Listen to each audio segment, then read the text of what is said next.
నా పేరు మోపూరు రవివయ్య. గత 2003 నుంచి గిరిజన కుల సంఘాల్లో పనిచేస్తున్నాం. అనేక కాలనీలు తిరుగున్నాం, అనేక సిటీలు తిరుగున్నాం. మేమేమంటున్నామంటే ఈ ఆకాశానికి ర్యాకెట్లు పంపించే ఏరియాలో ఈ కాలనీ ఉంది. ఆకాశానికి మాత్రం ర్యాకెట్లు పంపిస్తున్నారు.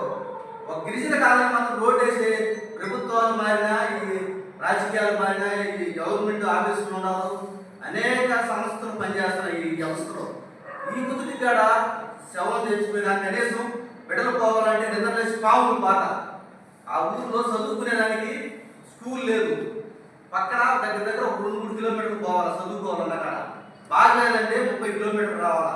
హార్ట్ అటాక్ చనిపోతే, హార్ట్ అటాక్ వస్తే ఆమెకి సమయానికి హాస్పిటల్ చేర్చలేక ఆమె చనిపోయింది. ఆ బిడ్డలు దిక్కులేని వాళ్ళు అయినారు.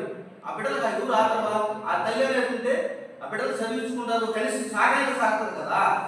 మా బాధ అంతా గిరిజనులుగా పుట్టడమా మా దరిద్రం అని చెప్పి మా ఈ కడుపు మనతో ఈ ఆమర నిరాకరిస్తే అందరూ అన్ని ప్రజా సంఘాలు కలుపుకొని దీని మీద మేము ఈ పని అయ్యేంత వరకు ఆ రోడ్డుకి ఊరికి పార్లమెంట్ గిరిజన కాలనీకి రోడ్డు అయ్యేంత వరకు మా నిరసన శాంతియుతంగా మేము తెలియజేస్తామని కోరుకుంటూ సెలవు తీసుకుంటాం.